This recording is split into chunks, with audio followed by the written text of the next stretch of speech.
Ndagusuhuje wowe nkurikiye muri aka kanya mu izina rya Yesu Kristo, Imana Data yo mu ijuru y'amahoro ibane nawe mu izina rya Yesu. Ni muri Matayo ibice 11 tugiye kubana muri aka kanya dusengana Imana, tunasoma aya magambo umwami Imana yadushyiriye ku mutima kugira ngo nawe uyumve. Amazina ni Sagamba Gildas nk'uko munyumva kuri yacu hano tujye duhuriraho mu izina ry'umwami Yesu Kristo. Ukore subscribe kugira ngo tujye dukomeza tubane mu magambo y'Imana, kugira ngo igihe cyose nshyizeho ijambo uryo uhita uyibona, ukande ndetse n'inzogera kugira ngo ujye uhora ubibona, kuko aribyo byagufasha kugira ngo muri iyi minsi insengero zafunzwe turusheho gukomeza kubana n'umwami Imana, kandi turusheho kugira ubusabane hagati na Yesu Kristo mu izina rya Data mu ijuru. Imana Data ishobora byose, nyir'ubuntu, nyir'ubutware, nyir'ububasha, turasenze kugira ngo umuntu wese udukurikiye muri aka kanya ahabwe umugisha, nawe ahabwe n'imbaraga iva mu ijuru, kandi akunda ijambo urimo ukundishe mwami Yesu, kandi umuhe kugendana nawe mu buryo bwose bushoboka, umufashishe ijambo ryawe mu izina rya Yesu Kristo, amen. Tugiye gusoma Matayo ibice 11. Yohana Umubatiza atuma kuri Yesu. Yesu amaze guha abigishwa be 12 ayo mabwiriza, ahera akajya kwigisha no kwamamaza ubutumwa bwiza mu mujyi w'iwabo. Tubonye ko Yesu Kristo yamaze gutanga amabwiriza ajya kwigisha mu mujyi w'iwabo. Kabiri, ubwo Yohana yari muri gereza yumvise ibyo Kristo akora, amutumaho abigishwa be. Noneho amwohereza abigishwa be bamutumaho kumubaza bati, mbese ni wowe wa wundi ugomba kuza cyangwa dutegereze undi? Gatatu, Yohana yari amaze kwibaza ngo mbese uwo muntu numva yaba uriya muntu nabatije yaba ari we koko, cyangwa se dutegereze undi? Ese yaba ari we? Yari aribereye mu nzu y'imbohe. Abigishwa ba Yohana nawe yari afite abantu yari yarabwirije. Kane, Yesu arabasubiza ati, mugende mutekereze Yohana ibyo mwumvishe n'ibyo mwiboneye muti. Ati noneho mwebwe mugiye kugenda mubwire Yohana ibyo mwumvishe n'ibyo mwiboneye mubimutekerereze. Gatanu, impumyi zirahumuka, abamugaye baragenda, ababembe barakira, ibipfamatwi birumva, abapfuye barazuka, n'abakene baragezwaho ubutumwa bwiza. Arambwira ati abakene ubutumwa bwiza bari kubona, impumyi ziri guhumuka, abapfuye bari kuzuka, n'impumyi ziri guhumuka, ibirema bikagenda, abakene bakumva ubutumwa bwiza. Gatandatu, hahirwa rero umuntu wese utazareka kunyizera. Ako kana kakubitamo ati hahirwa umuntu rero utazareka kunyizera. Haleluya. Biragaragara ko Yohana yagize gushidikanya, abuze kwizera aho gukeya. Ati ese uriya muntu yaba ari we koko?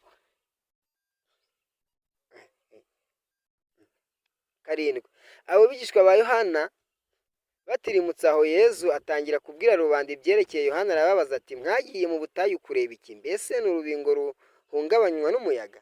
Arabwira, ese mwagiye mu butayu kureba iki? Ni urubingo ruhungabanywa n'umuyaga? 8, none se mwagiye kureba iki? Ese ni umuntu wambaye imyambaro y'agaciro? Oya, abambaye imyambaro y'agaciro ni abibera mu ngo z'abami. Ati rega mwagiye mu butayu n'ukuri umuntu wambaye imyambaro y'agaciro? Ati oya, imyambaro y'agaciro ni mu bami. Ariko yarazi neza ko Yohana atambaraga imyambaro y'agaciro.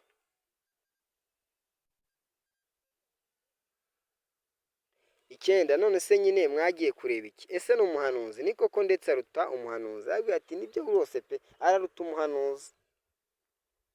10, Yohana uwo ni we ibyanditswe bivuga aho Imana igira iti, dore nohereje intumwa yanjye imbere yawe kugira ngo intunganyirize inzira.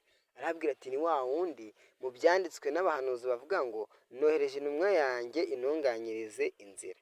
Ndababwira nkomeje ko mu bana b'abantu hatigeze kubaho uruta Yohana Umubatiza, nyamara umuntu umuto mu bwami bw'ijuru aramuruta. Aravuga ati mu bana b'abantu nta muntu wigeze uruta Yohana, ariko umuto mu bwami bw'ijuru aramuruta. Tuvuga abana b'abantu harimo na ba Dawidi na ba Salomo bose. Natwe twese turi abana b'abantu, ntawe uruta Yohana, ariko umwe mu bwami bw'ijuru we aramuruta. Kuva igihe Yohana Umubatiza yigishaga kugeza ubu ubwami bw'ijuru buraharanirwa, ab'intwari bakaba ari bo babwegukana.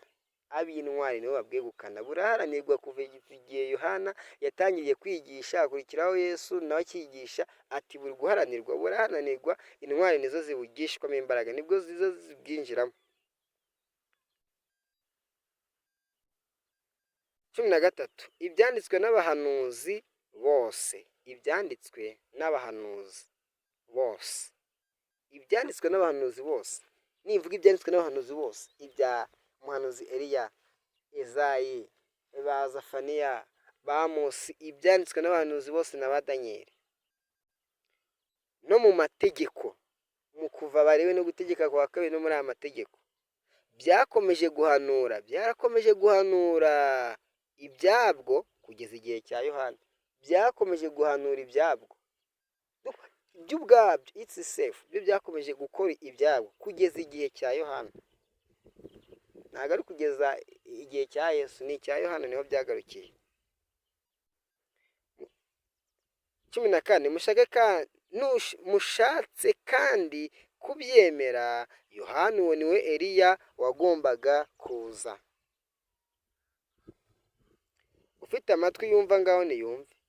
Mbese abantu b'iki gihe nabagereranya n'iki? Ni nk'abana bicaye mu masoko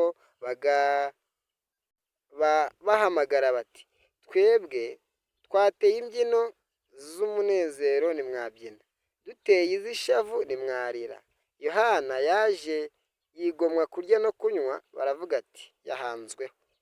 Naho umwana w'umuntu aje arya kandi anywa, baravuga bati mbega igisahiranda cy'igisinzi cy'inshuti y'abasoresha n'abanyabyaha. Nyamara ubwenge bw'Imana bugaragazwa n'icyo bwakoze. 20 Nuko Yesu atangira gutonganya abo mu migi yakoreyemo ibitangaza byinshi kuko banze kwihana, aravuga ati, mwa bantu b'i Korazini mwe muzabona ishyano, namwe bantu b'i Betesayida muzabona ishyano, ibitangaza Imana yakoreye muri mwe iyo bikorerwa i Tiro n'i Sidoni. Kuva kera abaho baba barambaye imyambaro igaragaza akababaro kandi bakisiga ivu bagaragaza ko bihanye. 22 Nyamara reka mbabwire, ku munsi Imana izaca imanza ab'i Tiro n'i Sidoni bazahanishwa igihano kidakaze nk'icyanyu. 23 Namwe bantu b'i Kafarinawumu, ese muragira ngo muzashyirwa hejuru mugere ku ijuru? Reka da, ahubwo muzamanurwa mugere ikuzimu. Kuko ibitangaza Imana yakoreye iwanyu iyo bikorerwa i Sodomu iba igihagaze kugeza n'ubu. Reka mbabwire, ku munsi Imana izaca imanza, abo mu karere ka Sodomu bazahanishwa igihano kidakaze nk'icyanyu. 25 Uwo mwanya Yesu aravuga ati, ndagushimiye Data nyir'ijuru n'isi, kuko ibyo wabishe abanyabwenge n'abahanga ukabishurira abaciye bugufi. Yego Data, uko niko biri, kuko ari byo washimye. 27 Ibintu byose nabyeguriwe na Data, ntawe uzi umwana w'Imana keretse se, kandi ntawe uzi se keretse umwana we, n'abo uwo mwana we ashatse kumuhishurira. Ibintu byose nabyeguriwe na Data, ntawe uzi umwana w'Imana keretse se, kandi ntawe uzi se keretse umwana we, n'abo umwana we ashaka kumuhishurira.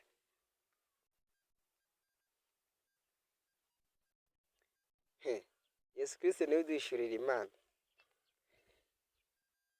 Mwese abarushye n'abaremerewe, nimunsange mbaruhure. Mwikorere umutwaro wanjye kandi mundebereho, kuko ndi umugwaneza nkaba niyoroshya, bityo muzagira ituze mu mutima. Kuko umutwaro mbakorera utavunanye, kandi umuzingo bahambirira nturemere. Amina, amina.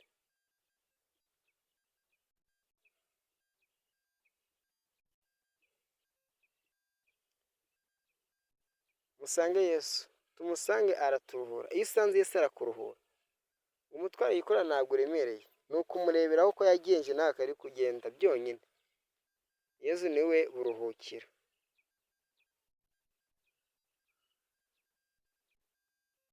Murakoze kubw'aya magambo y'Imana. Mwami Yesu, ijambo ryawe riratanzwe, abaryakiriye bose bahabwa umugisha, nawe bahabwa imbaraga ituruka mu ijuru kubw'ijambo bakiriye. Mu izina rya Yesu Kristo urakoze cyane. Amina.